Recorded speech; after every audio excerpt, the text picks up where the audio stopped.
तो आप सभी को हमेशा ध्यान रखना है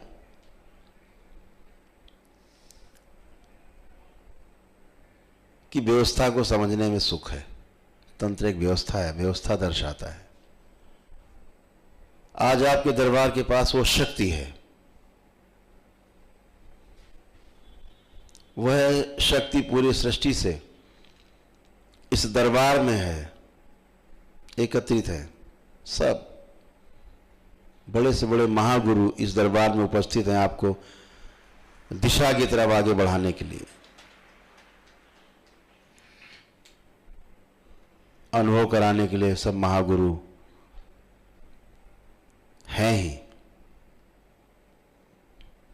परम पूजनीय बाबा जी के साथ साथ तमाम महागुरुओं का मेला है यहाँ पर, जो केवल किताबों में लिखे हैं सिर्फ उतने नहीं, जिन्होंने कंदराओं में अपने पूर्ण होने के बाद शरीर भी छोड़ दिए, जिनका नाम भी नहीं जानते आप, सभी की निगाहें इसी तरफ हैं,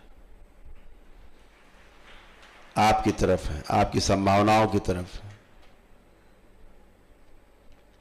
तो आप अकेले नहीं हो, तमाम महागुरु आपकी सहायता के लिए। केवल संकल्प आपका मजबूत होना चाहिए। लक्ष्य तो आप तय कर चुके।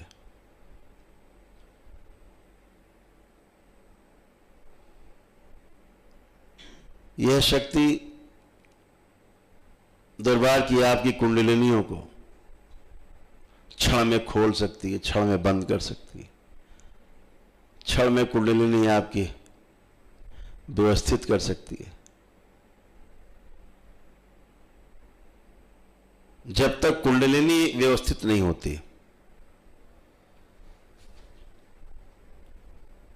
तब तक मनुष्य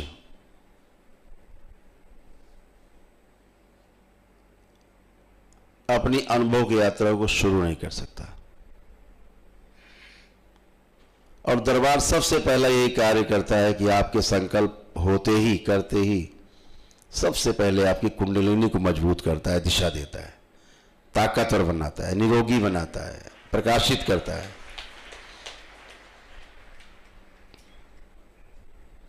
बहुत लोगों की कुंडलिनियां सूक्ष्म में कटी फटी रहती हैं, रोगी रहती हैं, दिन भर देखते हैं हम लोग। अगर कुंडलिनी को व्यवस्थित ना करें तो आप कभी, आपका शरीर भी स्वस्थ नहीं हो सकता, रोगी बना रहेगा। भोलेनाथ के गले में वासुकी अनायास नहीं है, आपके साथ भी आपके वासुकी, वो जोड़ा आपके साथ भी है कुंडलिनी के रूप में।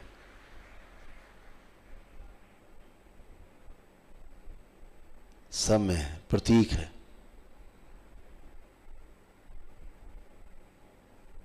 गले में नाग होने का क्या मतलब है? प्रतीक है।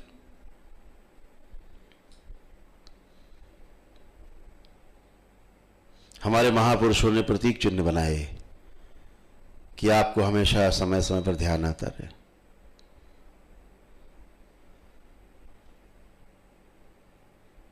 हमारी घरों में माताएं बिंदी क्यों लगाती हैं?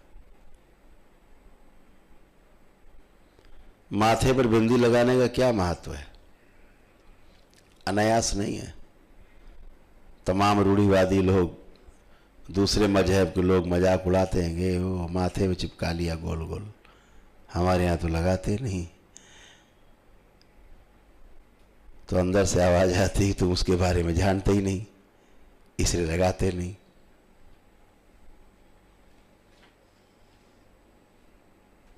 हमारे ऋषि मुनियों ने कोई चीज छोड़ी नहीं, जानते थे वो।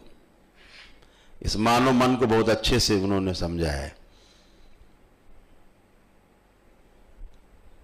तुम कहां भटक सकते हो, तो उन्होंने माताओं के मस्तक पे बिंदी रख दी, बिंदी लगा दी,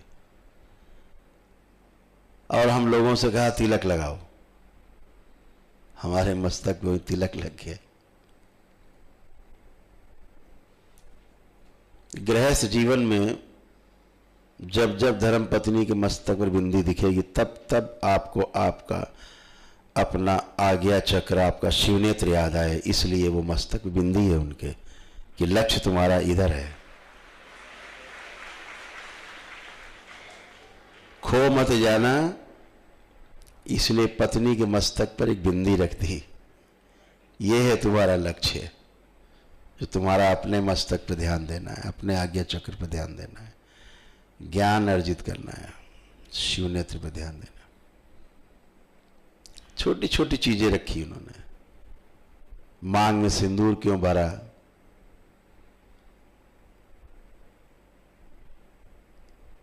महिलाओं को ढीले वस्त्र क्यों पहनाए, योगियों को ढीले वस्त्र क्यों पहनाए, जवानों को, जो मिलिट्री के जवान हैं, अब सेना में हैं या किसी सुरक्षा में हैं, उनको कपड़े टाइट पहनाए जाते हैं, बेल्ट और टाइट पहनाई जाती है, एकदम कमर कस दी जाती है। हमेशा देखा होगा जितने वॉरियर्स थे, लड़ाकू होते थे, योद्धा होते थे, उनकी कमर में पट्टी बंधी होती थी, खींच के, एकदम खींच के पूरी कमर कसी होती, देखा होगा आपने। जूडो कराटे भी देखे होंगे, जो लोग सीखते हैं या पारंगत होते हैं तो कमर कसी होती है पट्टे से। सेना के जवान बेल्ट कसे होते हैं, अगर ये ना कसी जाए ये लड़ नहीं सकते, लड़ने का कोई उपाय नहीं। आप बेल्ट खोल दीजिए, वो लड़ नहीं सकता। अखाड़े में पहलवान लगोटा कसता है मजबूत तो लड़ पाता है, उसको चड्डी पहना दीजिए अमूल की,